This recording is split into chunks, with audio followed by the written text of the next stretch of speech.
Call the meeting to order. Please stand for the flag salute. I pledge allegiance to the flag of the United States of America and to the republic for which it stands, one nation, under God, indivisible, with liberty and justice for all. Will the clerk call her final roll, please? Well, Counselor Bolin? Here. Counselor Furlow? Here. Counselor Grizzle?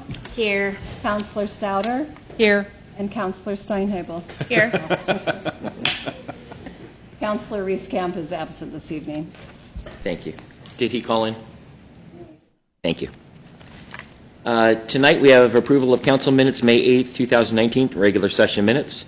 Any corrections or additions? Move for approval. Second. It's been moved and seconded to approve the minutes. All those in favor say aye. Aye. Those opposed? Minutes are approved. Consent calendar for tonight. We have on tonight's consent calendar the agenda for June 12th tonight. Agreement with ODOT 2019 Surface Transportation Fund Exchange Agreement, Street Capital Maintenance. Appointments, Arts Commission, Ray Hendricks and Cherie Speaks. Reappointments, Senior and Disabled Services Advisory Committee, Henry Chambers, and a reappointment, Ronnie Randleman. Trees and Trails Advisory Committee, Jennifer Puccio. Sorry if I mispronounced that. Library Advisory Committee, January 8th. Board Minutes, Planning Commission, February 20th and April 17th. Trees and Trails Advisory Committee, April 17th. We have an easement vacation, Mill Race Station, Public Access and Utility Easement, Release of Public Parking Agreement, and a liquor license for the Cellar LLC, full on-premises commercial. Move for approval. Second. It's been moved and seconded to approve the consent calendar for tonight. All those in favor say aye. Aye. Those opposed? Consent calendar is passed. And first up, we have a proclamation. Fireworks Safety Awareness Month, July.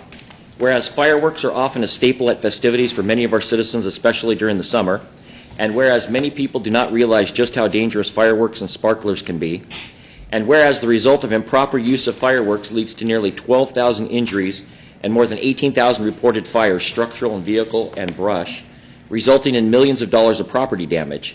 And whereas the 4th of July fireworks season accounts for 3 out of every 5 of these reported fires. Now, therefore, I, Mayor Paul R. Aziz, do hereby proclaim the month of July as Fireworks Safety Awareness Month and encourage all citizens to join me and the Lebanon City Council in spreading the word and the importance of fireworks safety. And I have this signed copy for you, Jason, if you'd like to take this for the fire department here. And that's for you guys. Thanks.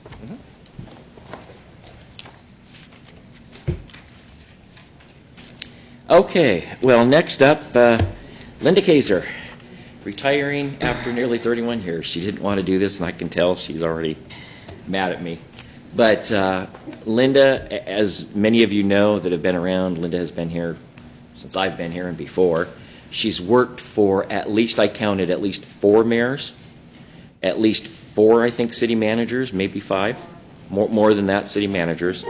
She's worked with a lot of staff, a lot of citizens, and she's done a heck of a job for 30 years. And a lot of city councilors. And a lot more city councilors too, going in and out too. So we really appreciate all the work that you've done. We're going to miss the heck out of you, and it's going to be really difficult not seeing you here and not having you helping us.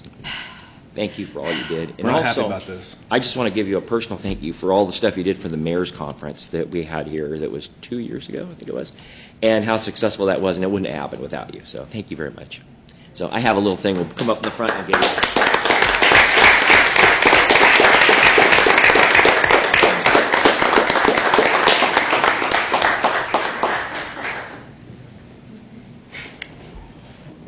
We knew you were downsizing, so we didn't want to get you like a huge thing.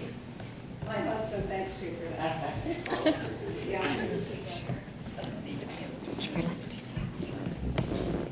Get out of the photo. Oh my gosh. 30 years in the city of Lebanon City. Thank you for all of your hard work and dedication throughout the years. You will be missed, and to your adventure begins.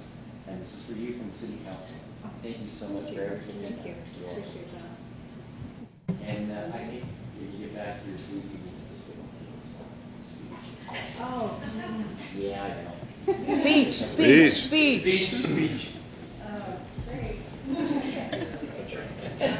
Make sure your red button's on. Oh, you can usually hear me without the button. Just ask my husband. He's always telling me to pipe down. Well, I'm grateful for all the opportunities the city has given me throughout this time in my career. I will be forever grateful for that. I really appreciate that this council has always valued my opinion and treated me with the utmost respect. I've always felt like you had my back. I'm going to miss staff. You know who you are. They've got me through some really tough times in my personal life, as well as trying times with the city. And those of you who have been on council for a while know what I'm talking about. But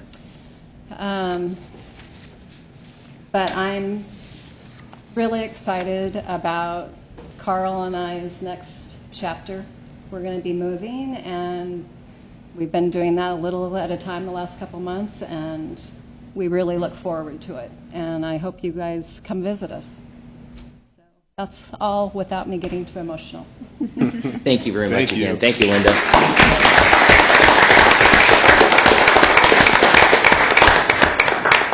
And Jason, thank you for the lovely hydrangea. I appreciate it. Thank you.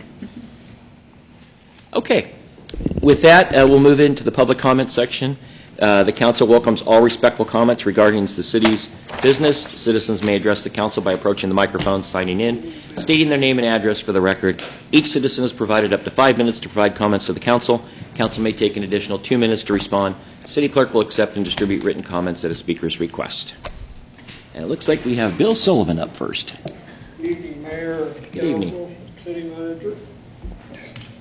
Well, I was going to rag on Jason tonight, but he showed up, so he shot me in the foot with his politics. But anyway, in my neighborhood, it's been 6 or 8 months. They've started projects that's never finished. I understand that the Public Works has got a lot on their plates. They come today and gone tomorrow, and my youngest grandson, great-grandson, 3 years old, is about like them. Here, bam, bam, bam. But I would like to see at least one of these projects finished before I croak. But he's already explained all this politics to me. So like I say, I was going to do something, and then he shot me in the foot. That's all I got to say. But I would like to see some of that finished. Talking about the bathrooms? What are you talking about? Bathrooms, baseball, tennis court, basketball court. That's coming. And you brought it up, the bathrooms.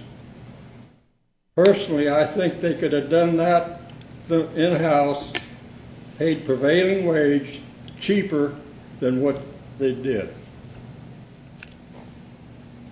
I haven't heard for sure what the bathrooms cost, but a neighbor and I was there the morning that they installed it, and there was close to $1.25 million in rolling stock to set them in place. So that stuff don't come cheap. Plus whatever they paid for the prefab bathrooms. One of the things that I want to comment on is our staff is so stretched, so thin on the projects they're doing.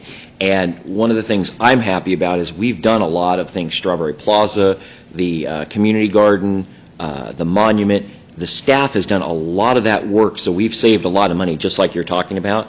But there's just only so much they can do, and we just don't have We've them. We only can't. got 2 that, my understanding, that can do mainly the construction part. The rest of them he has to babysit, which... Right. Well, and there's not a lot we can do because we don't want to hire people. Youngest great-grandson here, bang, bam, bam, you don't know what... Yeah, and you know, we have to balance it because we don't want to hire people and have them sitting around not doing anything when there's not a project. So we've tried to keep that balance, and I think we've done a pretty good job on it. So, but thank you for your input.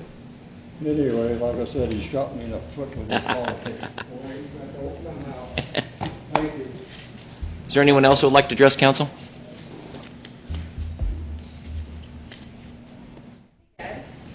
Hello. Hello. Cassie Careers with the Downtown Association. I just kind of want to give you guys a little quick update of what things have gone on in downtown over the last 2 months. So we had the Community Pride Day that was kicked off on the 18th of May, and that went extraordinarily well. From my understanding, I'll do it afterwards. We covered more ground than we had previous years, and we had twice as many volunteers. So I'm extraordinarily excited about that. And so then it just keeps growing. So we have our public services that's on board year over year now. So that makes me extraordinarily happy as someone who doesn't have to continually have to make an ask, that they're just right on board alongside of us. So that's been a great addition. And then we have our kickoff of our wine walk, which I will be honest, we didn't get the promotion outside as much as we needed to. So we were a little bit down, but the hype was there. So we're excited that we're going to be extending our First Fridays out until December, which is really going to be driving people to our downtown area, which I'm excited about, and I know everyone else is. And then we're hopefully going to be taking that momentum and then going year round with that, just so we can continually have always something to look forward to downtown. Coos Bay has one, and they're on the coast, and they can endure the coastal weather on in December afternoon on a Friday. So we can do that here in the Willamette Valley and have a good time doing that. So a lot of great things are coming down the pike. We've been having a lot of quite a bit of meetings, just different partnerships of working with people throughout the community. Nothing that it's too solidified right now, so I'm not going to bring it quite to the table, but just a lot of great things that have been coming about just in the last few months that I've been here, and just seeing even our board grow too. We just brought on 2 new board members, and then we're also growing our committees as well. So kind of really picking up momentum and people's spirit and excitement for downtown, which is great. Mostly not just because I live there, but because it's great to hear people talking good things about our downtown and what we're doing, and it feels really good. So I don't want to take too much more of your time, but unless there's any questions from the council members, I'll get out. All right. No. Thank you. Thank you, Cassie. Thanks. Anyone else like to address council? Okay, seeing none, we'll move into the main part of the meeting. Item number 1, state revenue sharing, presented by Matt Apkin, Finance Director. And the city's budget officer, Matt, and Finance Director will provide his report. Hello, City Council. Hi, Matt. So you'll see me a lot tonight. Hope you're okay with that. That's just kind of where we are in the year. So the first agenda item is to have a public hearing for the state revenue share. Every year, the state requires that we have a public hearing to hear public's opinion on how we should share the state revenue that we receive. We also then have to certify to the state that we operate specific departments within the city to be approved to receive that money. And then we also have to have an ordinance to actually then accept that money. So that is what this first one is about. Is there any questions based on the report that I provided? No questions? Okay. Okay, with that, the hearing for the state revenue sharing is now open at 6:13 p.m. Is there anyone who would like to speak in favor of this matter?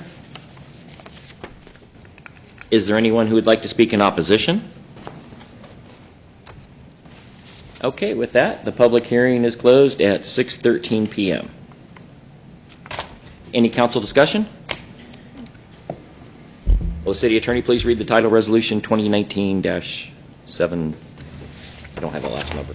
A resolution certifying the City of Lebanon provide municipal services for eligibility and receiving state-shared revenue payments. Resolution number 2019-7. Move for approval. Second. It's been moved and seconded to approve 2019-7. All those in favor say aye. Aye. Those opposed? The resolution is passed. Okay. Number 2. Number 2 is the adoption of the fiscal year 1920 approved budget, and the finance director will give his staff report first. We've also got one ordinance bill left on the first item. On the backside. Oh.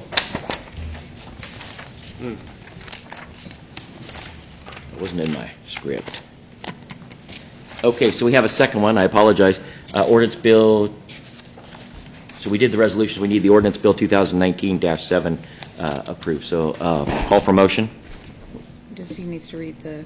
Oh, you need to read it first, thank you. Ordinance Bill Number 2019-7, Ordinance Number 2930, an ordinance declaring the City of Lebanon's election to receive state revenues. Move for approval. Second. It's been moved and seconded to approve Ordinance Bill 2019-7. All those in favor say aye. Aye. Those opposed? Motion passes. Thank you, Matt. Now, the Finance Director will give a staff report. All right, so as you guys came today, you received an agenda item 2, option 2. So there's been a couple things that have happened since the Budget Committee approved the budget. In the original memo that I sent out, it discusses a few of those. There's a second memo that I sent out today that adds one additional thing to that. So those are in your packets right after. At the top of them, they each say option 2. agenda item 2, option 2 in red font, so that way it's easy to distinguish. So that paragraph that starts the West River Connector Trail is the new paragraph. Pretty much what happened is we went to a training last week where we learned that we could not use 100% SDC money to pay for this trail, so we had to come up with another option of paying for this trail that we've started. Currently, our option that we had was to take the money that we had kind of put aside in next year's budget to go towards Ralston Park at some point and use that money, and then realize when the Ralston Park project comes up, we're going to have to find money to be the match on grants or whatever that may be.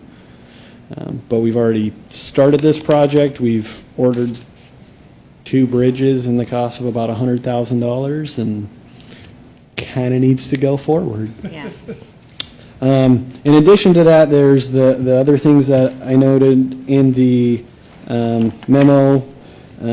As we made some changes to how we were doing our reserves for equipment acquisition for our utility funds, we forgot to budget for 2 new vehicles. So that's moving some of the money that we put aside for the reserve of those vehicles into a line item to actually spend them. They're $200,000 approximately each vehicle. It's going to hit the water fund, the storm fund, the sewer fund, and also the normal equipment acquisition fund for $100,000 each. Let's see. The next one, we learned that the grant that we were going to get the new bus isn't going to be able to happen in this fiscal year because we won't receive the bus in this fiscal year. So originally we were going to come with a resolution to include that in the current year budget, but since we won't receive the vehicle, we can't pay for it in this year. So we had to figure out what we're going to do next year. So we're going to get a grant. It's going to be about $65,179. We won't have the additional money that we could have had this year to use as our match from the state. So we're going to move that amount out of contingency, and we're going to continue to work with the state and try and get that money from them anyways in a different method. But to make this process easier, we decided we'd move it out of contingency. If we get the money, it'll go into that fund, and it'll pretty much just be there for the next year. And where did that, excuse me, where did that leave contingency then? That's a great question. I know.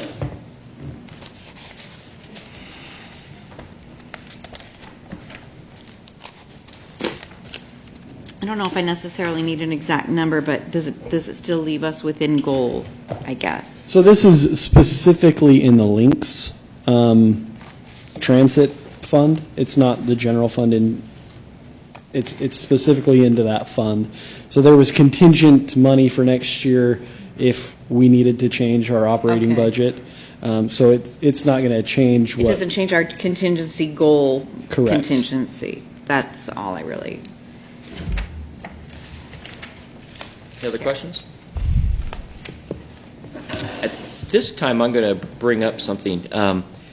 I've talked with Matt, I've talked with Gary. Gary and I met with a couple officials from Samaritan, and I would really like to see us make a financial commitment to the new treatment center, the Drug Addiction and Alcohol Treatment Center.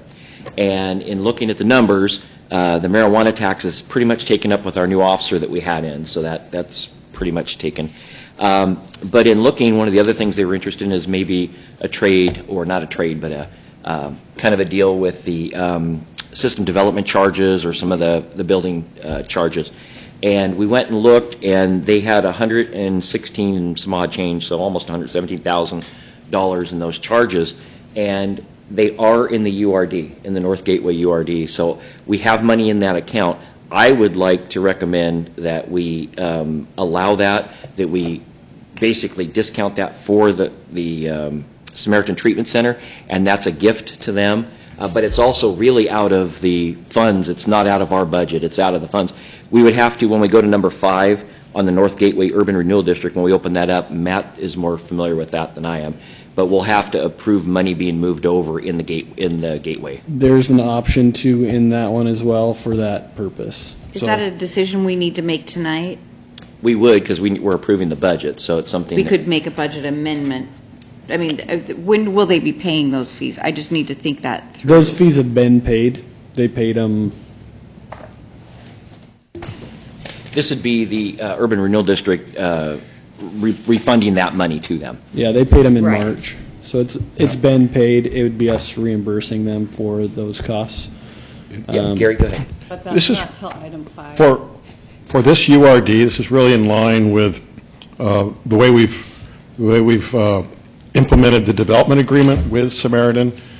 Virtually every project that Samaritan has done on the Samaritan campus, which is what this URD is about, part of our deal was that we reimbursed them for building permits and for systems development charges and that sort of thing.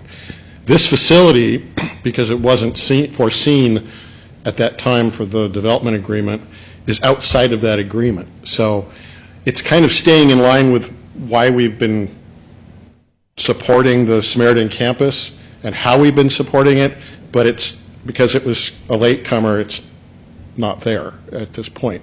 So if the council decided to do that, and we have the money to do it, we would need to come back to you at a subsequent meeting with a simple agreement that kind of made that official in the same way that we did with the development agreement that has assisted every other project on the campus.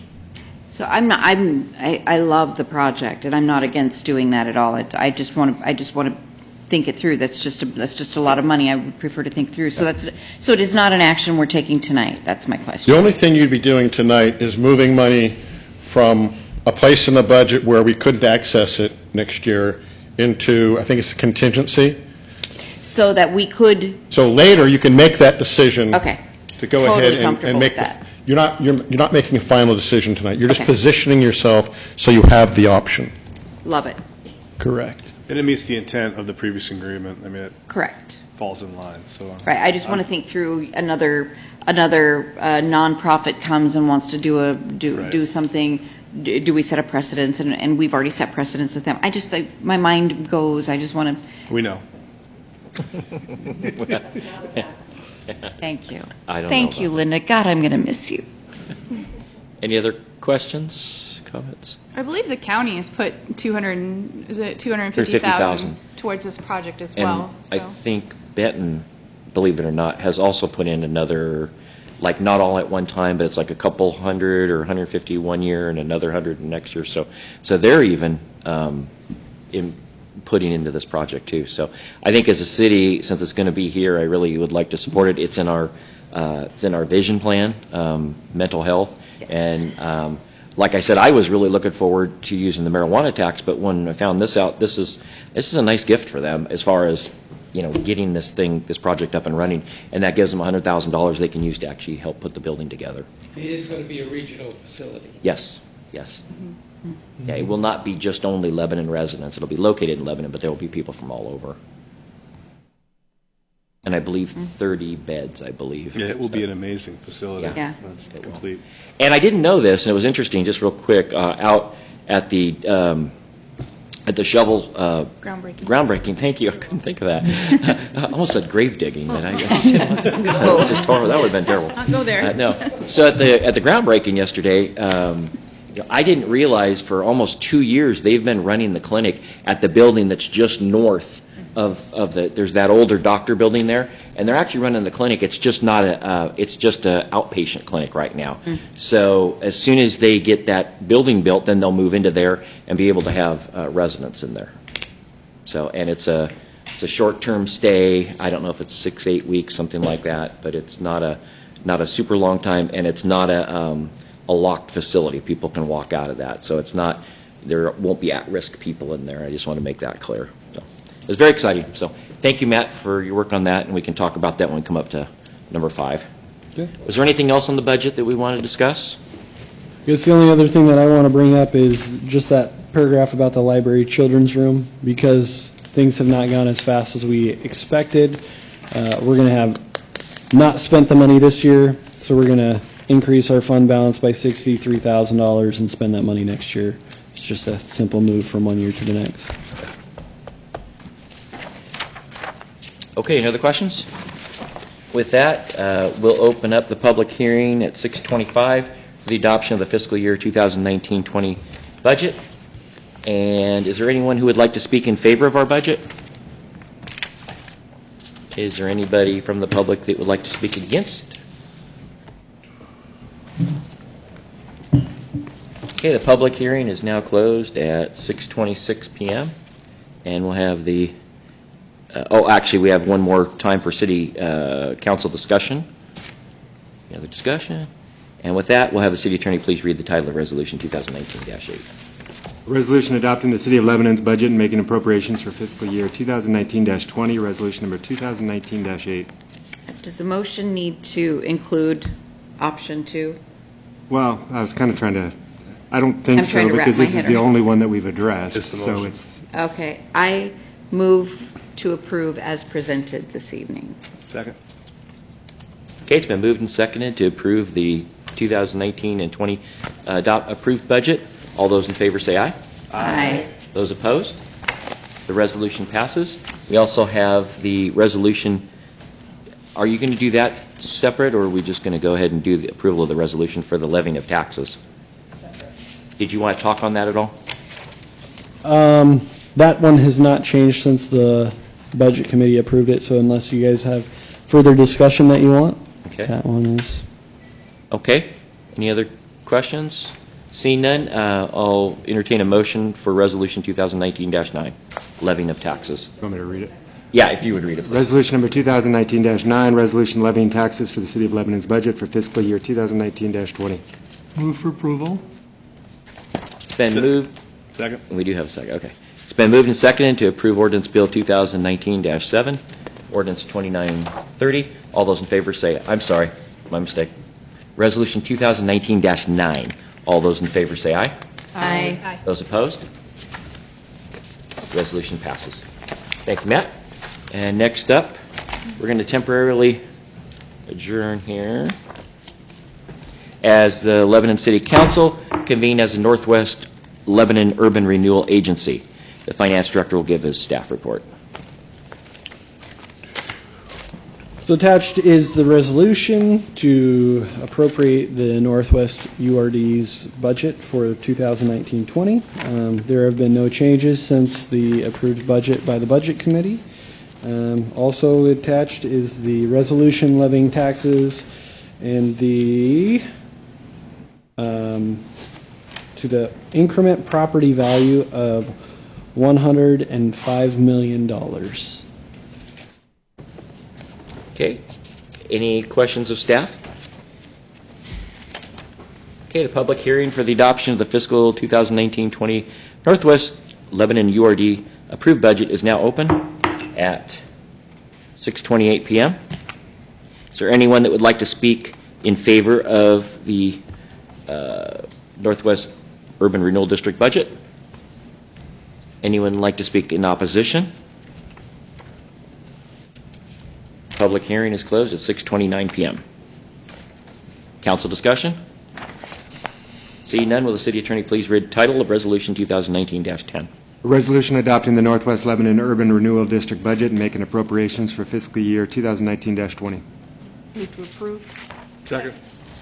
It's been moved and seconded to approve 2019-10. All those in favor say aye. Aye. Those opposed? Resolution passes. And will the city attorney please read the title of Resolution 2019-11? Resolution levying taxes for the City of Lebanon's Northwest Urban Renewal District budget for fiscal year 2019-20. Call for motion. Move for approval. Second. It's been moved and seconded to approve Resolution 2019-11. All those in favor say aye. Aye. Those opposed? It has been approved. All right, number 4, we will adjourn as the Northwest Lebanon Urban Renewal Agency and convene as the Cheetah Lake Urban Renewal Agency. Finance Director will give a staff report. So again, on this one, there's no changes from what the Budget Committee approved in the budget or in the levying of property taxes. I'm happy to address any questions. Any questions? Okay, seeing none, the hearing for the adoption of the fiscal year 2019-20 Cheetah Lake URD approved budget is now open at 6:30 p.m. Is there anyone that would like to speak in favor of? Anyone that would like to speak in opposition of? Seeing none, the public hearing is closed at 6:30 p.m. Council discussion? Seeing none, will the city attorney please read the title of Resolution 2019-12? A resolution adopting the Cheetah Lake Urban Renewal District budget and making appropriations for fiscal year 2019-20. Move for approval? Second. It's been moved and seconded to approve Resolution 2019-12. All those in favor say aye. Aye. Those opposed? Resolution passes. And will the city attorney read the title of Resolution 2019-13? A resolution levying taxes for the City of Lebanon's Cheetah Lake Urban Renewal District budget for fiscal year 2019-20. Move for approval? Second. It's been moved and seconded to approve Resolution 2019-13. All those in favor say aye. Aye. Those opposed? Resolution passed. Number 5, we will adjourn as the Cheetah Lake Urban Renewal Agency and convene as the North Gateway Urban Renewal Agency. And Matt, you're up.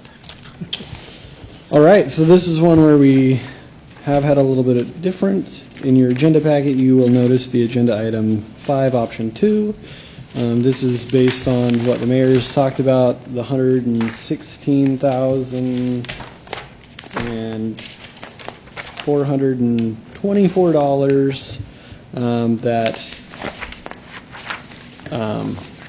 Samaritan has pretty much asked that we provide to them. So what I've done is included that amount in the interfund transfers, but we would not spend that money or provide that to them until we came back and had approval from council to do so. But in moving it out of the reserve for future expenditures into the interfund transfer, we can legally spend that money this year if council so decides. Any questions? Seeing none, the public hearing for the adoption of the fiscal year 2019-20 North Gateway URD budget is now open at 6:33 p.m. Is there anyone who would like to speak in favor of the budget? Anyone against? In opposition? Seeing none, a public hearing is hereby closed at 6:33 p.m. And council discussion. Okay, will the city attorney please read Resolution 2019-14? A resolution adopting the North Gateway Urban Renewal District budget and making appropriations for fiscal year 2019-20. Move for approval as presented this evening. Second. It's been moved and seconded to approve 2019-14 as presented. All those in favor say aye. Aye. Those opposed? It's been approved. Next one, if the city attorney please read Resolution 2019-15. A resolution levying taxes for the City of Lebanon's North Gateway Urban Renewal District budget for fiscal year 2019-20. Call for a motion. Move for approval? Second.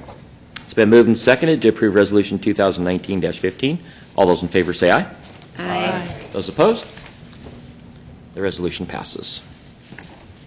Number 6. Got one more. That's our new one. Okay, we'll now adjourn as the North Gateway Urban Renewal Agency, convene as a Downtown Urban Renewal Agency, and the Finance Director will give a staff report. There's been no change in the Downtown Urban Renewal District budget since the approval of the Budget Committee, and I have nothing to add to that. Any questions? Seeing none, the public hearing is for the adoption of the 2019-20 Downtown URD approved budget is now open at 6:34 p.m. Is there anyone who would like to speak in favor of this budget? Anyone who would like to speak in opposition? Okay. Public hearing is closed at 6:34 PM. Any other council discussion? Okay, will the city attorney please read the resolution 2019-16? A resolution adopting the Downtown Urban Renewal District budget and making appropriations for fiscal year 2019-20. Move for approval. Second. Been moved and seconded to approve resolution 2019-16. All those in favor say aye. Aye. Those opposed?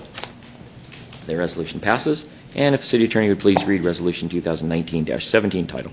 A resolution levying taxes for the City of Lebanon's Downtown Urban Renewal District budget for fiscal year 2019-20. Move for approval. Second. It's been moved and seconded to approve resolution 2019-17. All those in favor say aye. Aye. Those opposed? I'm out of breath. It has been approved. Okay. And we will adjourn as a Downtown Urban Renewal Agency and reconvene as the City Council. Good job. Take a breath. Deep breath. Okay. Now Matt is back again. Fiscal year 2018-19 supplemental budget amendment presented by Matt Atkin. All right, as often happens, things throughout the year change, and they have this past year, and I'm coming to ask that we do a supplemental budget and some additional other budget adjustments to correct the budget so that we can be in compliance with Oregon law. Part of the reason why this is separated is there are different rules that you have to follow to do a supplemental budget. If it's over a certain dollar amount versus under a certain dollar amount, it's 10%. But then there's other exceptions to budget law to where if you have other things that are going on that may exceed that 10%, you can make those through a resolution, and you don't have to provide some of the notices that are more of a nuance than anything else. So that's why there's the combination of the two things. I will go over the memo or the staff report so that you guys are aware of what's kind of gone on. So after we had adopted last budget, we entered into agreement on the 8 cities with Business Oregon and the Rural Opportunity Initiative, the ROI. We received money both from the other 7 cities in this group plus the state of Oregon, and we were titled the Fiscal agent. fiscal agent. And so we received the money, and then we turned around and sent that money out. Fortunately, we have to budget for that. So this is one of the things that we're doing, and increasing our revenue to then increase the amount that we spend. It has no effect on the city's budget overall. Also during the year, we had several employees that have retired, and with that goes a vacation payout. It's very hard to have a good, tight personnel budget per department, and then also budget for any payouts that might also happen in that. So that's what some of the contingency transfers from is. We can move that around, or we move funds from departments that either didn't have a person hired the whole year and just kind of make up that difference so we don't have extra budget that's not being used in the year. Can we accrue for that? Do we- Can we accrue as a liability for unfunded or unpaid vacation? So it does, but because we're a cash-based budget, until we pay it out, it doesn't really do So it anything. doesn't matter. Yeah. So once we pay it out is kind of when it affects our budget. Thanks a lot, Linda. Is there a cap for folks' vacation and sick time accrual? Yes, so sick time is not paid out, but vacation for exempt employees is paid out at 250 hours, up to 250 hours. And they stop accruing, I don't remember at what specific amount as well, but there's a cap on the accrual of exempt employees as well. Another one of the adjustments that we're making through this is last year, as we tried to finish up our budget and do our estimate on where we were on the water treatment plant, we talked to our constructors, and they said, oh, we're about right here, but then they invoiced us down here. And so we obviously didn't withdraw the money from our loan, but we also didn't have those expenditures. So we increased our loan revenue this year, also need to increase our expenses to pay the contractors. You guys will remember we also agreed with Lynn County to start collecting their transient lodging tax. So our revenue increased, we also need to increase the amount that we're paying out. One of the other adjustments that we're making is for the monument that we recently finished. We're going to move some money out of contingency in the motel tax fund to cover some of the costs of that. It ended up costing more than we anticipated. So pretty much we moved the amount that next year's contingency would be. And so the projects that we have next year, we don't have a very big buffer on what we can do. It's going to be right there on the line. Matt, could you refresh my memory? What was the amount of administrative fees that we got from that? Was it a percentage? We get 5% from what we collect of theirs. Perfect. And does that seem to cover, does that? Yeah, we ended up redoing the form that people fill out to pay us and included a piece that has the county. So once they turn that in, it's pretty much, here's what's to the city, here's what's to the county. We have one other calculation that calculates the 5%, and then we write a check, and Okay. we've got it down pretty good. Thank you. We also had another one of these money in, money out things. Surface Transportation Fund, we had some additional road projects that we were able to do through the state. They gave us some more grant money. We obviously spent more. And then lastly, there's a contingency transfer out of the Equipment Acquisition and Replacement Fund for a senior center project. They had money kind of set aside in contingency there to do a project. We didn't realize we were going to end up doing that project this year, but we have started to complete that project, and I believe it will be done by the end of the fiscal year, as Jason looks the other way. But those are all the transfers. You've got the dollar amounts of the ones that don't fall under the supplemental budget within the actual resolution. We also have an Exhibit A, which goes into the ones that would be part of the supplemental budget, which means they are less than a 15% increase. Are there any questions?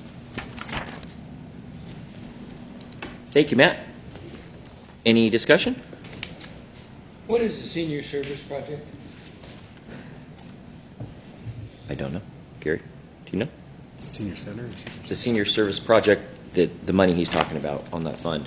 I'm not aware of that. I believe it's for HVAC. Yes. Oh, okay. Okay. Thank you. Any other questions? Okay. Seeing none, we'll have the city attorney read Resolution 2019-18. Resolution authorizing the supplemental budget and other appropriations to the City of Lebanon's 2018-2019 budget. Move for approval. Second. It's been moved and seconded to approve Resolution 2019-18. All those in favor say aye. Aye. Those opposed? Resolution passes. Thank you, Matt. Thank you. Ralston Park Improvement Plan Ad Hoc Committee, recommendation presented by Jason Boland and Gary Marks. Mr. Mayor, members of the council, I know that you're aware of the process we've gone through, but seeing that this is the agenda item where we're asking for final approval of the plan, for the record, I wanted to quickly go through the history of where this project came from, how it came about, and what brought us to today. So basically, this started and grew out of the Lebanon 2040 Strategic Action Plan. Council approved that in April of 2016. The park plan was one of the action items. This past September, the council approved a resolution establishing an ad hoc committee to work with a landscape architect to develop a plan. Then in November, the council approved appointments to that committee and appointed Council President Bullen as the chair of that committee. The committee began to meet in January. We met 4 times, with the final act of the committee being to forward you a recommendation that was presented to you at the May 8th City Council meeting. I should note, too, that all of the committee meetings were open to the public. Opportunities to comment were provided, and public input was also taken at the May 8th city council meeting. So that brings us up to today. We told you at the May 8th meeting that we'd be back with a recommendation to adopt the plan. And I've talked with Jason ahead of time, and I believe he may have some comments as the committee chair. Thank you. First, I want to thank the committee members who all participated. They spent a good portion of their time coming down here for meetings midday during the week and taking time away from their businesses and their personal lives, and we appreciate that because I think it really helped us to design a plan that is community-based and not just something that the council wanted or a specific counselor wanted. And I think it fit the desires of the 2040 vision really well. And then Brad and Alex from Stanglin did a great job of facilitating that and helping us kind of dive into the world of landscape architecture that was foreign to all of us. But by the time it was done, we felt like old professionals. So I even learned terms like hardscape that just make me feel so smart now when I look at my yard and see all that it needs. But I think it's important to point out that I know there was a lot of community interest in this, not just from the residents of the area around Ralston Park, but also from outliers who have activities that take place within Ralston. The Garden Club, the Holidays in the Park, the LDA, the Downtown Association people, they all have a vested interest in this park. And I know the committee wanted to work really hard to embrace all of those wants and desires and needs of those specific groups while also moving forward with a plan that's going to change the park dramatically and make it something more appeasable and more appealing to families and children and to public use, because that's the real goal, is for us to provide a space that gives the most of our public the most to do, and that's what makes a great park great. So I think we did a good job of balancing that. It's important to point out that this is simply a master plan. This is not the final, the paperwork that you see and the video that everyone watched last month. The park will not look exactly like that. But what that does is give us this roadmap. And if you think of a master plan as a roadmap that shows point A and it shows where you are today, and it shows point B where you want to go, that's all the master plan is. It just shows us where we want to go. Later, over the next coming years, and when I say years, I mean years, 5, maybe 10, that's when the strategic part of this plan will be implemented and will begin. That's the turn-by-turn directions that gets you from point A to point B. So we're only looking at the map part right now. We're at the very high altitude view. And so it's important not to get too hung up on the details that you see on the renderings. They're attractive, they're cool. Some of them might have been upsetting to people, but that is absolutely not the end-all be-all of this project. The other thing that Gary and I talked about and the mayor and I talked about was that we really wanted to make sure that provisions were in place for all of the uses that were currently being held at this park or being done at this park, so that those people and those groups maintained the use moving forward. We weren't going to eliminate anything. It may not be in the exact location that it is now. It may not be in the exact geographic spot that it is now, but there will be provisions made for all those groups in addition to the future groups that want to come in and use this space. So I'm very excited to present it to council, and I'm happy to answer any questions that council might have about the process or the plan itself. And I know Gary can do the same. So if there's any discussion from council, I'm happy to facilitate. I don't have any questions. I'm glad to hear that, explain it again, just to make sure everybody understands that this is just the big road map, because I know that we had the Garden Club was very, very concerned. Your mic on? It's red. Oh. Can't hear you. Wow, I'm not ever been. There you go. There you go. Oh, hey, there you go. No, I just appreciate you explaining it again, just because I want to make sure that people understand. I know there was some concern last time with the garden party, or the garden group with the roses, and that they thought that this was the be-all, end-all, and that this isn't. This is just kind of the hovering point, and that there's going to still be lots of community input. So I appreciate that. So that makes them feel better and validated, all the hard work that they've put in there. Absolutely. Yeah, big thank you, Jason, for chairing this and the work you guys did. And I know the committee members that were on it. Trey was on the committee as a business owner in the area, and we had several business owners. We had residents on there. And we listened to the input from the other groups that use it, too, and I think that's an important part of it. So again, is the big flyover. I think it looks great. Strawberry Plaza was exactly the same way. We had these really cool pictures, and it looked one way, and when it was done, it looked a little different. It wasn't bad different, it's just, it doesn't always work out the way you think it is on paper. It's going to come out a little different. And quite honestly, I think it came out pretty decent, and I think Ralston Park's going to be the same way down the road. We're going to have a gorgeous park there, and people are going to come from other cities to come to our park. It's going to be so nice. So. Jason, what is the committee or we as a city, what's our next move? The committee is done at this point with their work, and then moving forward, the city is going to start working on the grant process to begin to secure some funding, but that likely won't take, the grant might be procured in the next fiscal year. It won't even probably happen this fiscal year, if I'm correct. And then that money wouldn't even be received until 22, 23. So we're a long ways out from beginning, but it's going to be an elephant that you eat one bite at a time. The size of this project is huge, and it's very expensive to do in one shot, but we can chip away at this slowly and make it happen. So we're going to need to look at that each budget year. Mm-hmm. Yeah. It won't be 100% grants, I would think, not. This fiscal year that begins July 1, staff intends to apply for a state parks grant.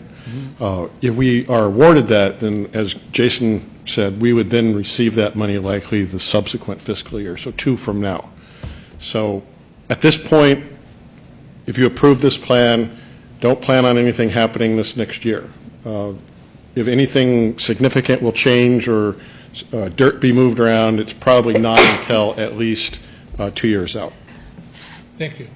What is the top priority to do first in this plan? Is something in terms of like a first phase, I guess? Yeah, it's the grading out for the canal, because everything that it all feeds out from the canal as far as the topography.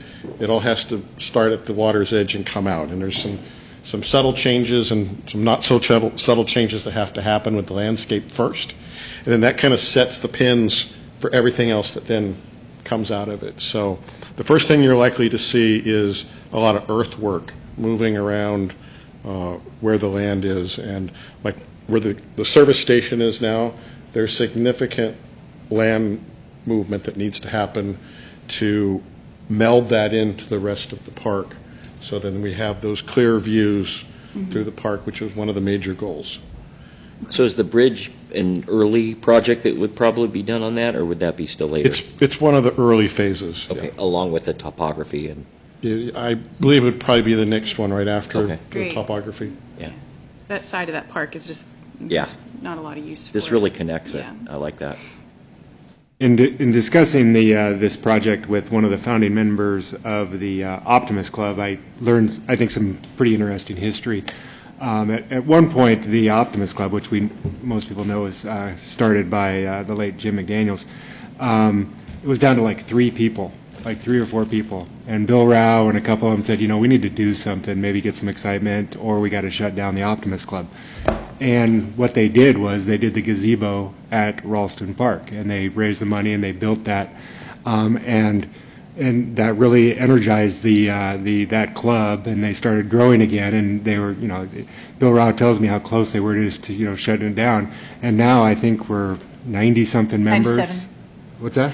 97? 97. 97 members, and it was all based, and Bill Rao says it was all based on the excitement that happened from that gazebo when it was first built by done by the Optimist Club. So I thought that was a neat piece of history as it relates to this project.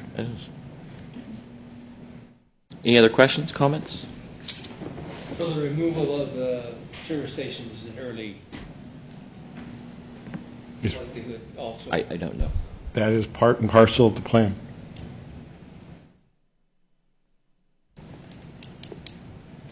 Anything else? Okay, with that, I'll entertain a motion for the Ralston Park Improvement Plan Ad Hoc Committee recommendation. Move for approval. Second. Been moved and seconded to approve the plan. All those in favor say aye. Aye. Those opposed? Motion passes. Thank you, Jason and Gary. Approval to award contract 2019 street preservation project. Ron Whitlatch.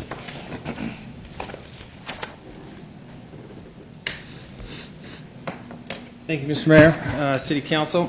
So, as you can see in the memo before you, this is for our 2019 street preservation program. That's our yearly overlay, where we go and try and fix some of our streets with an overlay or do some dig outs and do that type of stuff. You can see that we received 4 bids. You can also see that we are substantially less, or actually substantially over what we had estimated for that.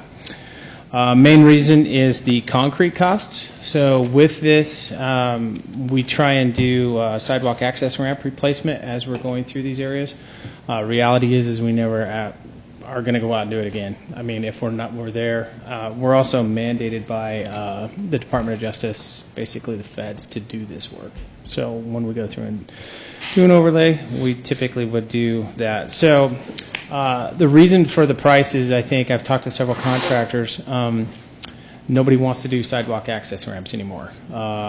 Here a couple years ago, ODOT had a lawsuit filed against them, which really made a sidewalk access ramp stringent. Case in point, our 5th and Tangent intersection out here. It'll be the 3rd time that he's replaced the access ramp in trying to get it right. I mean, we're out there measuring, not we, the state is out measuring with a 6-inch smart level in places, and it's just, it's backfired on them actually, because you don't have any contractors that want to do this type of work. So to replace 10 ramps on Park Drive was $83,000. That's $8,300 per ramp. We would typically, on a high end of that, I mean, typically we've seen in the past maybe $4,000, and that was even high. Now it's a little bit different because it's a smaller scaled project. You don't have all the other sidewalk work that goes with it. But in talking to the contractors that we did, they're bidding these things to do them 2 and 3 times because they just know they're going to have to do them over. So a lot of them already been doing it. And we've also put out access ramp project for Grove Street with some additional money, and we got no takers on that. Nobody wants to do it. So with that, it's expensive. What's the difficulty they have in getting it right? So the difficulty you have is measuring with a micrometer and cutting it with an axe. I mean, that's the reality. You're doing retro work. It's not so hard in a new subdivision, but where you've got old streets and grades don't meet, or you've got different crowns and you've got different gutter slopes, and it's almost impossible to get it completely right. So that's the struggle. So Thank you. So there's a couple of options here with that. I've talked to Jason Williams. One of the things that we could do is, as a money-saving effort, is remove the sidewalk access ramps from this project and do them internally. We wouldn't do them with this project.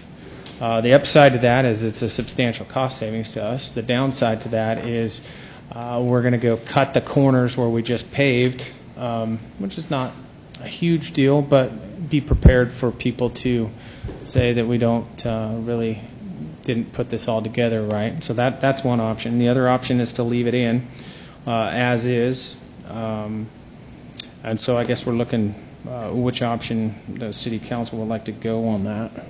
If we leave it as is, then does the street have to be cut up again? No. Okay. No.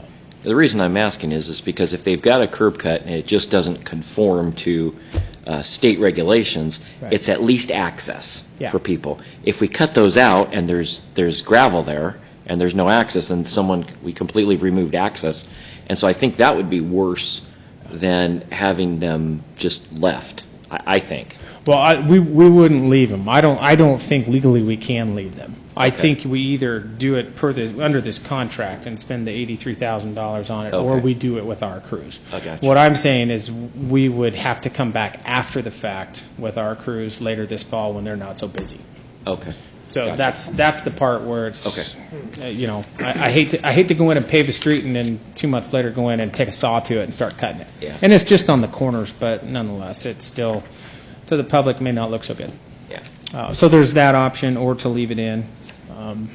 So whichever. What would be your preference? That's what I was going to just You know, I've gone both ways. This is all kind of came at us today, along with a big change order, which I'll hit next. You know, Jason's confident that we can do it. I think he and I are both really struggling with the fact of spending $83,000 on 10 sidewalk access ramps. That money could go a lot further into our streets, which are in desperate need of it. So it does put a burden on him and his crews to do that, but that would be our preference, I believe. We do that a lot lately, put a burden on that crew. Yeah. We have them stretched very thin. I would agree with that. It's the nature of what we're in. We're in a good economy. Good economy equates contractors going to name their price right now. It could go back down, but I don't look for it to be substantial.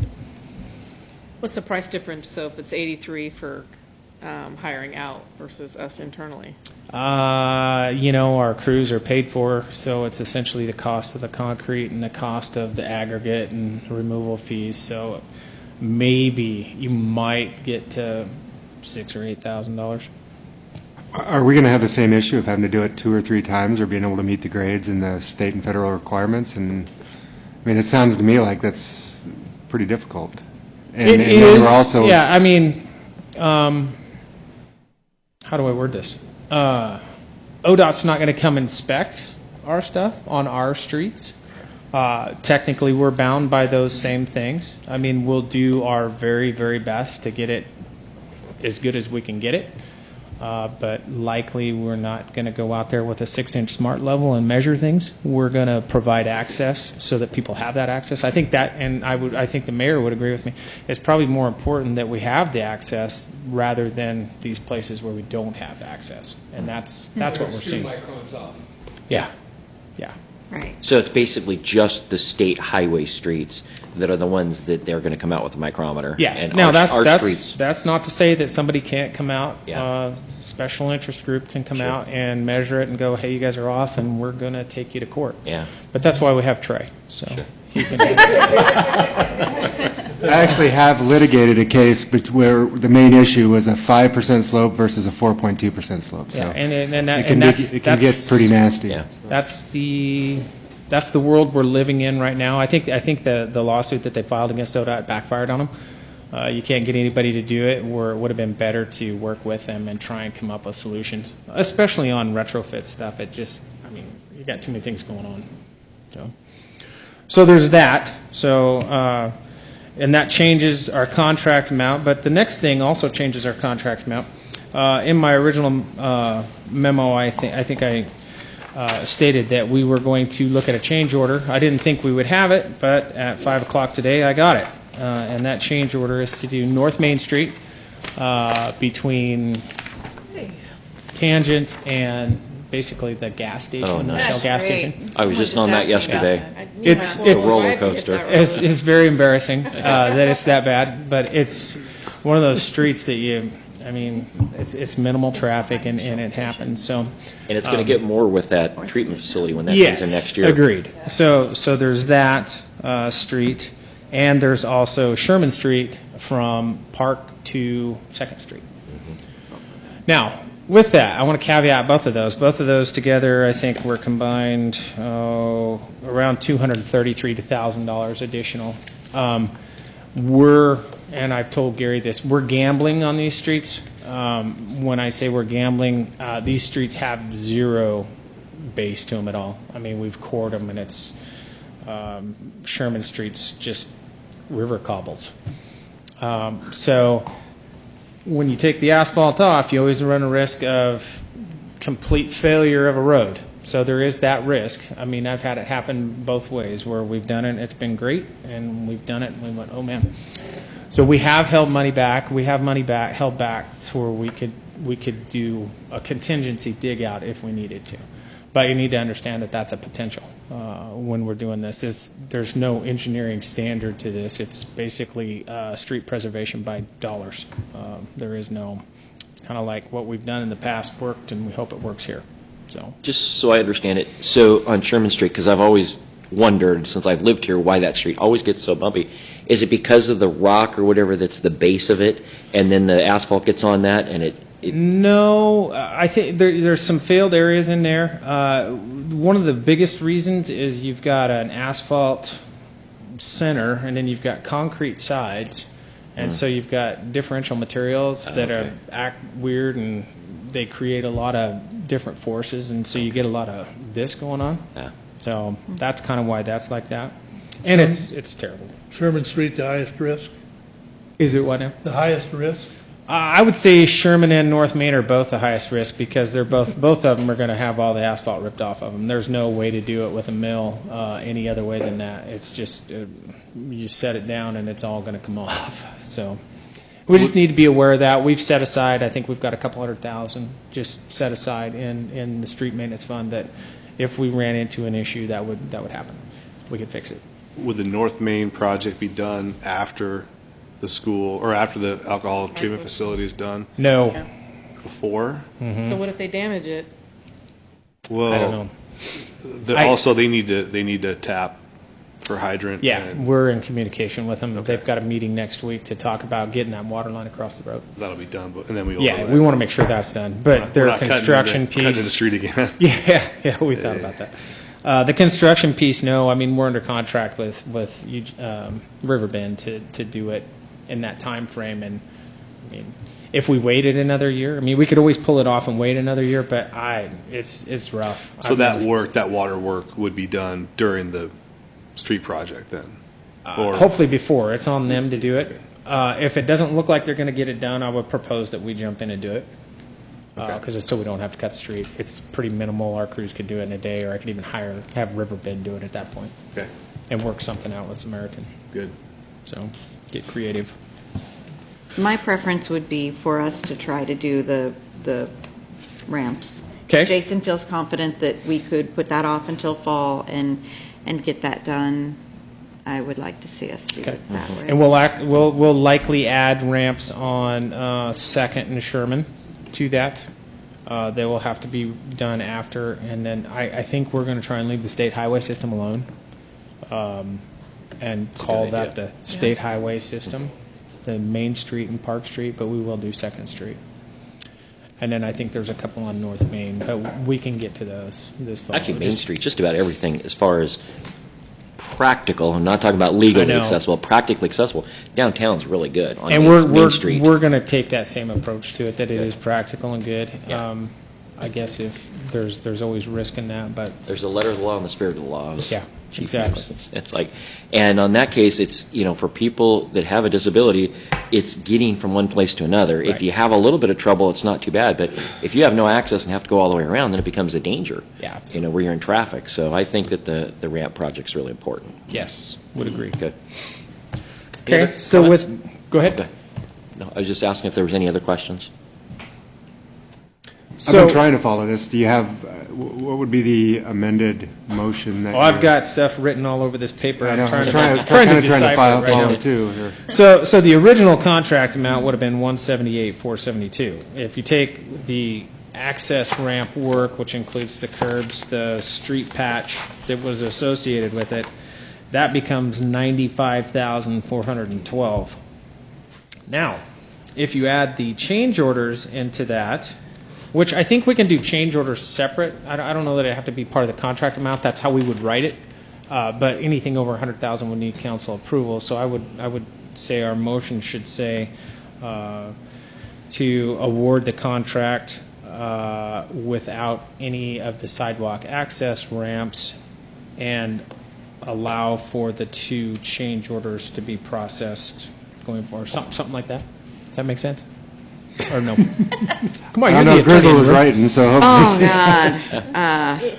Well, she's writing that down. When we do that work ourselves, there's the new state law that requires us to do a summary or some kind of justification. I think Jason's pretty up on that, so he's smiling. Yeah, there is. There's some. He's nodding his head back there. It's dollar amount. What the dollar amount is. What it's valued out. So. Okay.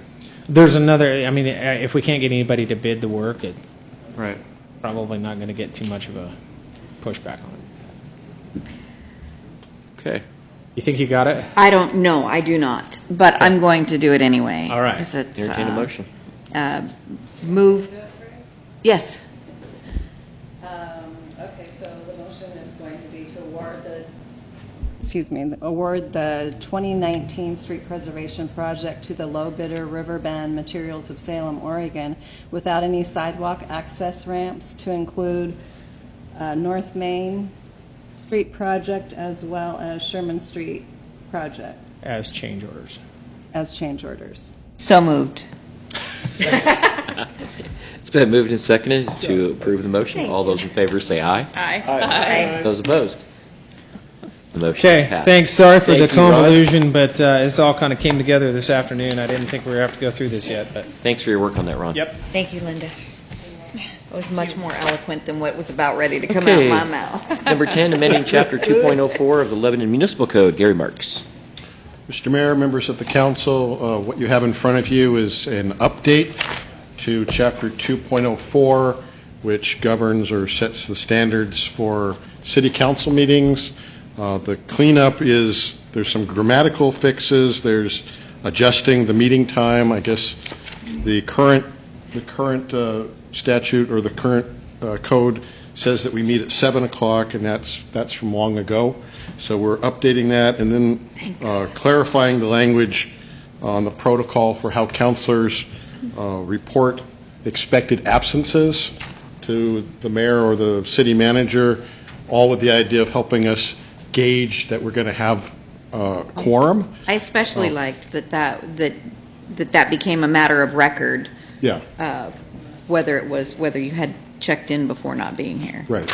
So it's a lot of cleanup. There's not really any significant change in direction of how council meetings would be conducted. I believe this is something that Linda and the mayor have been talking about for a while. Finally got that put together and wanted to get it to you for tonight for your consideration. If there are any questions, either I, Linda, or Mayor Aziz can address those. I liked it. Thank you. The other cleanup, too, on the meeting times was fourth Wednesdays if needed, because it actually said that we would meet on both Wednesdays, which we don't do that all the time now. So that was a kind of a throwback. Amen. And, of course, the 6 o'clock time. Amen. Any other questions? Okay, seeing none, I'll have the city attorney read the ordinance bill. The title. Following up on the last change order.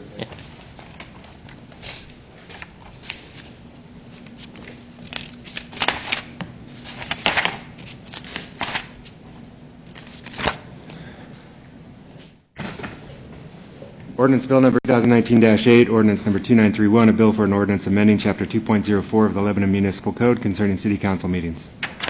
Move to approve. Second. It's been moved and seconded to approve ordinance bill 2019-8. All those in favor say aye. Aye. Those opposed? And thank you, Linda, for one of your last great acts that will go into our record. Okay, city manager's report. Gary. Mr. Mayor, members of the council, my report is in the packet. There are two things that I'll highlight. Both of them are new hires. As you know, we've been out in the market trying to recruit for both a new community development director and a new city clerk. And as you know, we've had some troubles getting applicants. The happy ending of this story is we've got two outstanding new hires. The first is Kelly Hart of Stanton, California. She has worked for the city of Stanton for 11 years. The last 3.5, she's been their community development director, and she's best described as a dynamo. She has a passion for community development. She seems to fit very well with our philosophy of it's easier from here. We think it's going to be a great fit. Kelly is scheduled to begin work middle of July, and she was the unanimous recommendation of the interview panel. Then also, we were very fortunate to steal the city clerk of the city of Canby, Kim Schaefer. Kim has been their city clerk recorder for the last 16 and a half years. So we're getting an experienced person from a city of 17,000. Now, I bring that up because the position of city clerk changes as community size changes. A clerk from a city of maybe 1,000 people is going to be very different than a clerk from 50,000. And so to be able to recruit in an experienced clerk, experienced in Oregon municipal clerking, and from a city comparable to our size is a huge win for us. If you would have asked me if that was something we were going to be able to pull off, I would have been very skeptical. But we did. The exciting thing about Kim is she and her husband have been looking for an opportunity to move specifically to Lebanon for the past 8 years. Their son moved down here some years ago. And ever since that happened, she expressed to us that they had established a goal of somehow, someday being able to relocate here. So this helps her not only accomplish a new career move, but get her to the place where she and her husband want to be. Nice. So we're really excited about Kim. When I told Linda who our hire was, I could tell she was pleased with that choice. And so I'm feeling like 2 huge wins here for these 2 very critical positions. So if you have any questions, I'll be happy to respond. I just want to add in that I was in on both interviews for both of those candidates. And, you know, with the environment the way it is right now, trying to get somebody to fill a position like Linda's or Walt's, it's really, really difficult right now. And to find somebody who would fit in with our organization, personality-wise, just working-wise, and then have the knowledge base. And both of these candidates, I think, are spectacular. And both were unanimous decisions on the candidates. And the one gal from California had brought up a couple books, and she was actually already looking at Oregon land use laws and studying it before her interview. I was very impressed, and I'm really excited. I think that we are going to have two really good employees. It's going to be hard to fill both of those shoes, but I think these people will have a good start and have a good chance. So, any other questions? Okay, go ahead. That's it. Oh, and I should say that Kim starts on June 24th, so just around the corner. Wow. So if you get a chance after the 24th to stop by City Hall, please do that and come in and greet Kim. Did you have anything else on your manager that's report? it. Oh, okay. Well, that was easy. Okay, items from council? I got one. Sure, go ahead, Jason. This last weekend, my grandfather actually turned 90 yesterday on Gary's birthday. Yeah. But we had a big family party and had a family come from out of town. There were 50 or so people that came to Lebanon from, I think my mom said, 8 different states. So from Florida to Chicago and California and Tennessee and all over the place. And it was a really great time, obviously, but the really cool thing from a counselor perspective was that everyone stayed here in town with the exception of one family. They all stayed here at Boulder Falls, and everyone, every day we saw them, just raved about something different about Lebanon or the Lebanon area. Whether it was, you know, the pizzas at Conversion or the music at Strawberry Plaza or the trails that they went and found and walked the BLT trails. Everybody just had something positive to say. And, you know, you hear that a lot from other people, but when it was your group here, of course, you want to put on a good face for your family and for these were people I hadn't even met ever in my life, some of them. And it was just a really cool thing to experience that with some good weather. And Lebanon put on a really good face. And so everybody was thrilled. And I just think that's a testament to our community and to our council who's worked hard to get us to be in a place like this that we are. And we're just continuing to move forward with stuff like that. It's working. So keep it up. Ben Franklin. I have one thing that I'd like to share. A couple months ago, I was noticing graffiti across the street after we'd leave this building. It was small, but there was a little bit there. And I just know in the past when I worked as an officer that you don't want graffiti because it just begets more graffiti and more problems, and it's just a spiral. So I know the city, Jason's crew, chief, they've worked on a program where they're using the inmates that are staying at our jail, and they're using a crew of low-risk offenders that are going out and eradicating the graffiti. There's now a program the businesses can put in for that. There's a form, and they can get it removed for them, or they can do it themselves. But they worked really hard, and I want to thank you, Jason, and the crew for getting everything removed before the Strawberry Festival. All the big stuff was gone. I had even seen one over at, I was driving through River Park and noticed that little walk-through tunnel that goes over to the other side. There was graffiti in there, and there's been forever. But they got out there and even did that one. So it was really, really nice, and thanks for getting that crew. I know it was hard right before the festival, but it looked good. And Frank, you too. Appreciate it. So for that, for citizens who see graffiti, is there a mechanism for them to call in? I think isn't there a reporting form? Yeah. There's a reporting form, it's online, and I mean, you can always call just the regular police department to report it, and it will initiate and start that process. Awesome. Yeah, and it looks really good. And the town looks spectacular for the Strawberry Festival. The festival was fantastic. It was a great weekend that weekend. So, any other council comments? I'll add one thing. I know there was a planting thing today, a planting party at the Porter Park Garden, and I stopped by partially because my mother claimed some plots out there, and it was really a really great experience. I think Cheryl, the Castine, the master gardener, was out there with her crew, some volunteers from the medical school. It's a really good program out there, and I hope that the beds start to fill up and we start to see more people out there. It's not too late to plant, she tells my mom actually. And one of the things she passed along was that she's had really good response from Jason and his crew, and so I wanted to pass that kudos along as well. So thank you. That looks I'll really just good. add to that, since Michelle brought it up, that we had a local benefactor donate all of the bedding fees. It's $25 to rent a bed to plant your garden every year. And we had someone step up and say, we're going to pay that for anybody who wants to have a garden space over at the community garden. So we're starting to push that information out, but I thought that was a great shot in the arm for our community garden. It's really nice. That's really good. Anything else? Oh, yes. I had an email, it's probably about 3 days ago now, from Becky Van Adda. Her and her husband recently purchased the property at 550 South Main Street, and they're naming it the MBVA building, and that was originally the J.C. Penney's building. Mm-hmm. So she's saying, I'm sure you've heard the buzz about all the inclusive offices that it will offer. And she said it's such an honor to have the ability to bring these professional business offices to our growing town. We're halfway through construction and are eager to have our city officials and staff be the first ones to take the grand tour. So I'm passing something around. I've got several dates to choose from, August 13th, 14th, and 15th, so we can narrow it down to when she could have you tour the building. Nice. So I'm going to pass it around. You just need to put what date, and either 10 o'clock or 4 o'clock, which would be your preference, and I'll try and do the majority. Hopefully it all works for everyone. Nice. Excellent.